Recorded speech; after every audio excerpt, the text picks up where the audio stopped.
Peace, salute, brothers and sisters. Brother Stephen Next here. Respect Ring Media, respectringmedia.com. How are all of you today? Blessings, salutes, and blessings to you. It's been a while since I've done a recording. I've been a bit busy with lifing, but I had to get on the mic and share some of my thoughts. A lot's been going on in the boxing world as we've approached, what is it, October now? So we're in the fall, autumn swing of things, and we all know that Devin Haney versus Brian Norman Jr. is coming up November 22nd in Riyadh, Saudi Arabia, and there's some other fights. Roach and Pitbull is in December, and obviously that Riyadh card with Devin is Bam Rodriguez and Abdullah Mason and David Benavidez. And I'm not sure if you heard, but there's the plan that Turkey Al Sheikh has is for if Devin and David are victorious against their opponents. I know David Benavidez is facing against Anthony Yard, and then Devin's facing Brian Norman Jr. The plan is for the new year for David and Devin to headline. I'm guessing it's going to be in Saudi again, headlining. So they're main eventing another event in the new year. So that's very exciting. But I wanted to talk about. I didn't watch the whole clip, but what's sparking this is something that Clarissa Shields had said, and I know her husband was with her. With I have to be honest with you, I don't watch these brothers. Is it Wallow?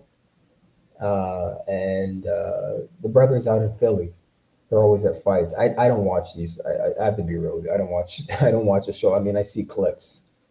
But I know those brothers out in Philly, the two brothers. They had Clarissa Shields on their show, and I just saw a snippet of it. Wallow and the Kid, I think that's his name. But they had a snippet that I saw where Clarissa was bigging up fighters that are fighting the best, and her husband Papoose had chimed in and had mentioned, oh, Devin Haney. Devin Haney's one of those fighters, even though what happened with him and Ryan Garcia. And this is what sparked me to do this broadcast because,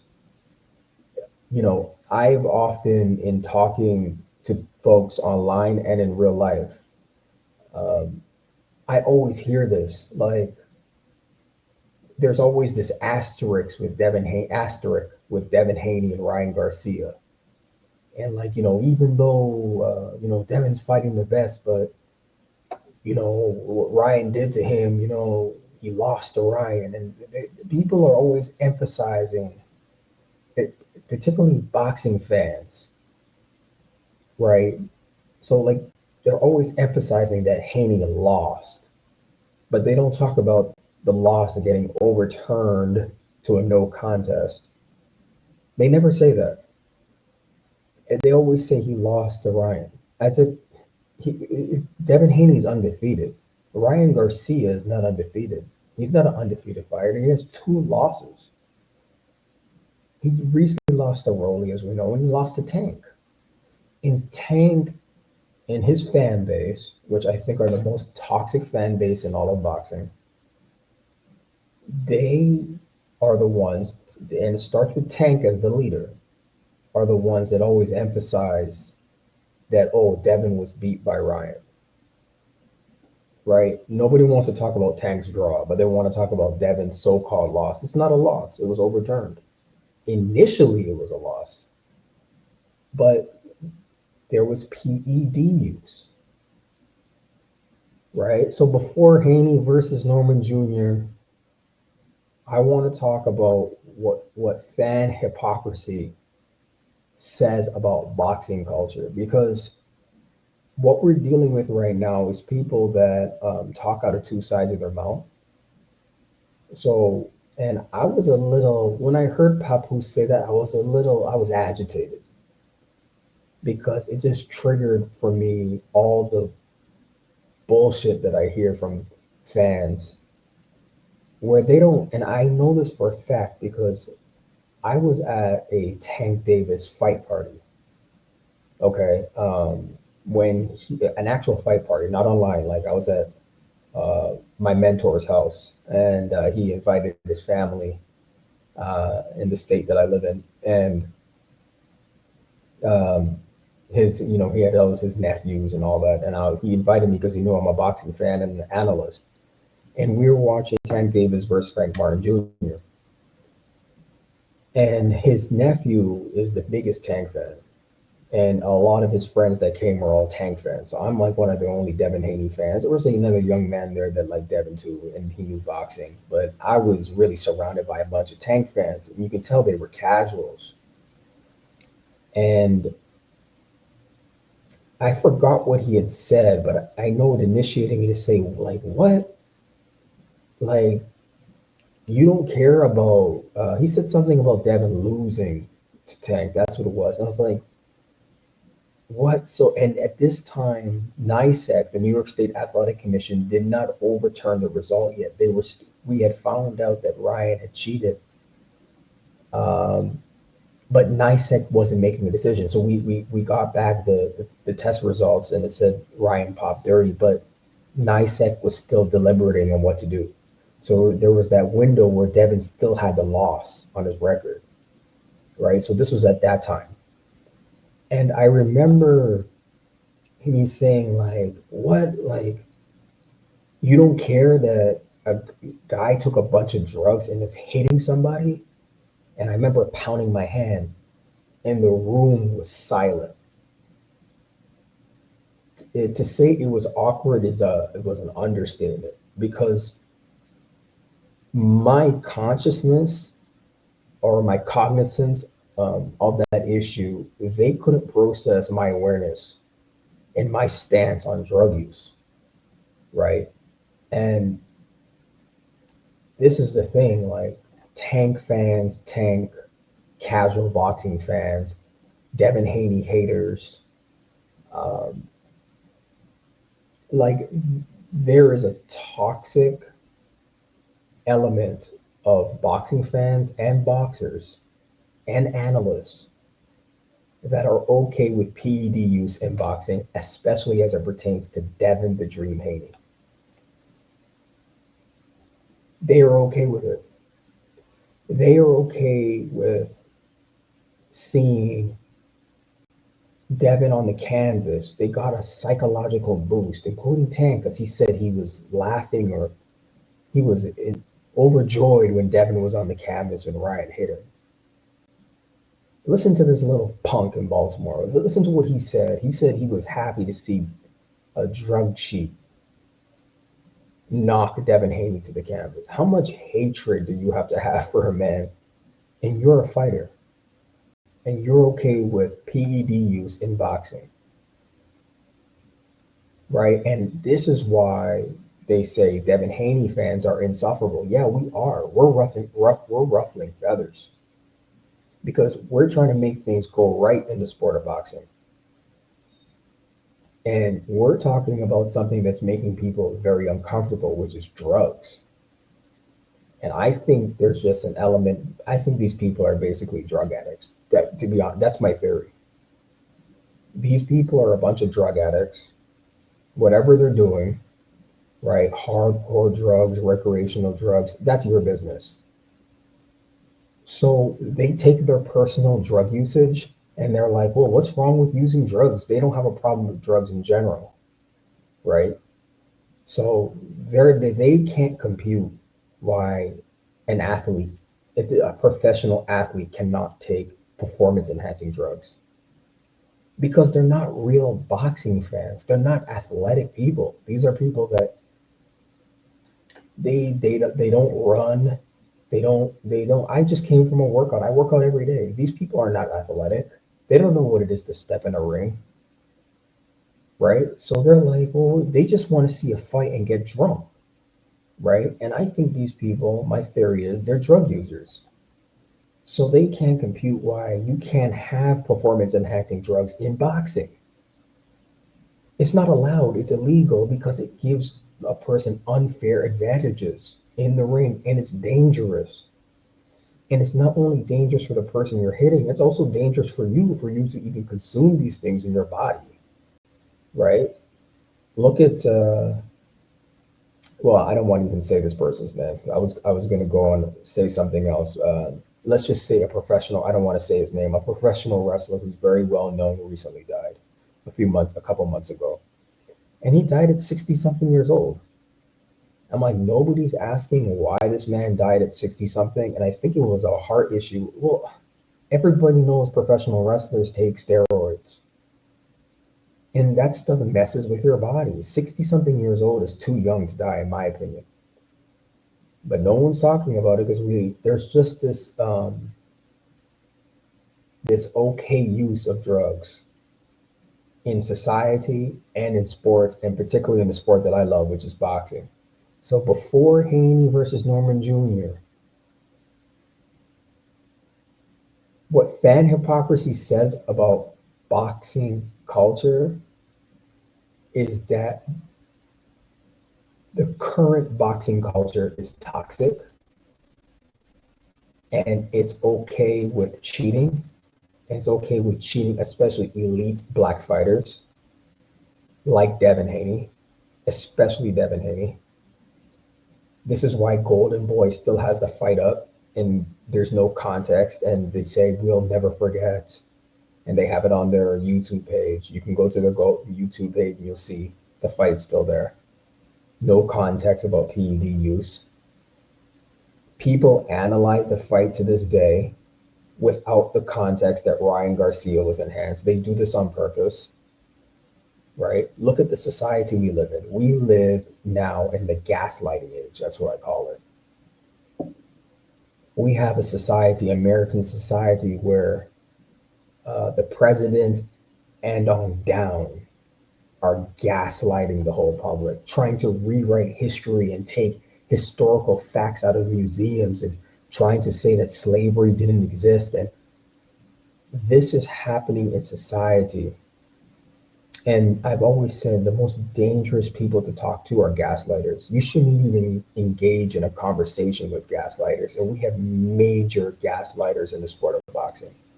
People that pretend like Ryan Garcia and Devin Haney was just a regular fight, that Ryan Garcia didn't come in overweight by 3.2 pounds. They pretend like that didn't happen. They pretend like he didn't pop for Austrian and Nandrolone, right? And people like me, y'all are going to hate me because I'm always going to talk about the drugs. So of course, drug addicts don't like people talking and pointing their finger at you and saying you're a bunch of drug users and you like drugs and boxing. Because we sound like preachers, and hell yeah, I am a preacher. I am preaching to you because I think it's disgusting that these so-called fans, these hypocrites and deceivers are okay with this, right? So I applaud Devin Haney. I applaud Brian Norman Jr. They're getting VADA testing. The tests are coming back perfect, clean. We know that. So I applaud both Brian Norman Jr. I applaud Devin Haney. Brian Norman Jr., I applaud you for your clean tests. Thank you, sir, for getting on VADA testing for your first. Thank you for that. I wish you continued success in being clean. I know you're a clean fighter. I've always known Devin's a clean fighter, so we're going to have a clean fight on November 22nd. Right? We're going to have a clean fight. And I guess you can say this is a follow-up to my earlier broadcast when this fight was announced, and I had a broadcast saying that Brian Norman Jr. was acting like a drug cheat. I didn't say he was. I said he was acting like one, and I was very careful with my language because of the hesitation to get on VADA. He went on vacation. So this is me doing a follow-up, and I had gotten some feedback on that video. So this is my follow-up to that. And I am giving both of these young men and Brian Norman Jr. his flowers for coming back clean, which y'all are supposed to. And that's what the example that we need in boxing. We don't need drug cheats ruining the sport for us. We don't need these hypocritical fans, right? And I wish that boxing fans like Papoose and others who I've always hear, instead of saying, "Oh, what happened?" or despite what happened to Devin, I applaud him for fighting. No, this is the wrong framing. It's not something that's supposed to be mentioned in passing. The main issue is the drug use. You can't talk X's and O's and analyze that fight without understanding, wait a minute, this guy was bigger than him because he cheated the weight and he was on drugs. So of course Devin couldn't defend against a left hook and all this foolishness that you hear. The man's left hook was faster. The man's left hook was more powerful. He was faster. Like, these people don't work out. Clearly they don't work out. Like, I work out, so I know how even a dietary supplement can give me a boost, you know, when I'm working out. So imagine drugs, performance enhancing drugs, which are way more powerful than some dietary supplement, which is natural. I mean, dietary supplements are just what you can get from food. It's nutrients that you can get from food, but it's just encapsulated, so it's more concentrated. That's all it is. It's whatever I take as a supplement, I can get from food. Drugs are made in a lab, and they're not for human consumption. And to be honest with you, this world and society would be a better place, and boxing would be in a better place without drugs. So there, I mean, if you want me to say something controversial, there you go. Drugs are the scourge of society. This world would be a better. People are locked up because of drugs. People are in the grave because of drugs. Drugs and alcohol, right? So I can't believe people are advocating drugs in boxing. It's crazy. Boxers are getting killed in the ring. There was two out in Japan that died on the same card. Their drug testing out there is loosey goosey. You don't play boxing, folks. You do not play boxing. Boxing is serious. You're getting hit upside your head. It's dangerous enough. We don't need fighters coming in there on some supernatural juice. Okay, we don't need that. We want you to come in there natural. What God gave you, not something that was made in the lab and is not even supposed to be in your body. And you don't even know you're stupid because you're killing yourself. Right? And you just want to win. That's how bad you want to win, that you're willing to kill yourself. And you don't care if you kill your opponent, which is crazy. That's why I think what Ryan Garcia did is absolutely criminal. And if they ever rematch, I forgot who said it was a Mexican legend was getting, was it Juan Manuel Marquez? I think it was. He was getting interviewed and said, you have to watch Ryan. If they ever rematch, Devin and him, you have to watch him. You have to make sure he's getting tested all the time. There's an interview I saw. Juan Manuel Marquez said that. I applaud him. He's a Mexican fighting legend, and he said, no, and Ryan Garcia is Mexican American. He's like, no, you have to. If they ever rematch, you got to watch him very closely. Ryan is not trustworthy, right? And now this card coming up in January or February, it's most likely going to be Ryan Garcia if Devin is victorious, and I believe Devin will be victorious over Brian Norman Jr. November 22nd, but that's not the purpose of this video. But there's just a hypocrisy among boxing fans, this double-sidedness, this fork-tongued thing in boxing that's very annoying and very irritating, and I want to just call it out. We have to change our language around this. It's not an asterisk. The main problem was Ryan was dirty. And that's the only thing that should be talked about when you talk about that fight that they had April 20th at the Barclays Center, not this year, but last year. The only thing, I don't want to hear any analysis about left hooks and bow and arrow jabs by Devin and this mistake. I don't want to hear nothing. First and foremost, we're going to talk about drugs. That's what has to be talked about, because Y'all are acting like they were equal in the ring. They were not equal. It wasn't a fair fight. Devin was fighting a man bigger than him in terms of weight, because Ryan cheated the weight, and Devin was fighting a man on illegal drugs that were banned, that are banned in the sport of boxing, and banned in terms of their contract. This stuff is on the banned list. There's a list. Go Google it. Google WADA banned substances. There's a whole litany of drugs that you're not allowed to take as an athlete. A WADA tested athlete, if you will, or VADA tested athlete. There's a whole booklet and manual of drugs. You can't even pronounce the names because these long hydro da da da, and like it's just crazy. You can't take these things, right? So like we're gonna change this. We're gonna change this boxing culture one episode at a time, one clean test at a time. We're going to do it, and we're going to get these toxic boxing fans out of the sport, these racists out of the sport, these drug-supporting cheaters out of the sport, one drug test at a time, one broadcast at a time. So that's all I wanted to share. I've gone on long enough. It's been a while since I talked to y'all. I promise you I'm back on a regular schedule. It's been busy. Listen, all of my information is at respectringmedia.com. I'm very active on Twitter, so follow me on Twitter. I'll follow you back. You can find me at Respect Ring News.